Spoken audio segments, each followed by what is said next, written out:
যারা দুঃসময়ে একা করে গেছেন তাদের ধন্যবাদ। আপনারা ওইভাবে ছেড়ে না গেলে আমি বুঝতেই পারতাম না লড়াই কি, জীবন কি। তাদেরকেও ধন্যবাদ যারা প্রতিনিয়ত কেবল জীবন সম্পর্কেই জ্ঞান দিয়ে গেছেন।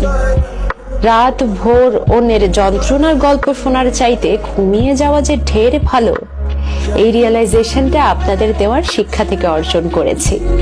নিঃস্বার্থে কারো পাশে থাকার আগে যে হাজারবার ভাবা উচিত, এটাও আপনারা শিখিয়েছেন। নির্দিষ্ট একটা সীমা পর্যন্ত মানুষের সঙ্গে মেলামেশা করা, অল্প কথা বলা আপনাদের দেয়া শিক্ষা। কাউকে ঝড়ের কবল থেকে বাঁচাতে গিয়ে যে নিজের প্রাণটাও যেতে পারে, এই বিষয়ে সচেতন হতে শিখিয়েছেন আপনারাই। আপনারা বুঝিয়েছেন বেশি ভালো মানুষ হতে গেলে বারবার ঠকতে হবে, বেশি সৎ হতে গেলে মানসিকভাবে বিপর্যস্ত হতে হবে, সহজ সরল হতে হলে কঠিন সমস্যায় ফেঁসে যেতে হবে।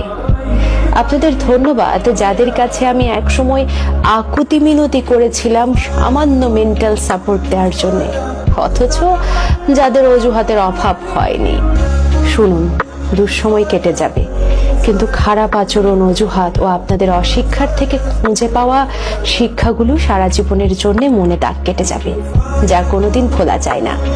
চাইছি না আপনাদের সঙ্গে খারাপ হোক, কিন্তু আমিও বিশ্বাস করি এই কালেরটা এই কালে। আপনি কিছু করবেন আর ফল পাবেন না, ঈশ্বর আপনাকে এতটাও নিরাশ করবেন না।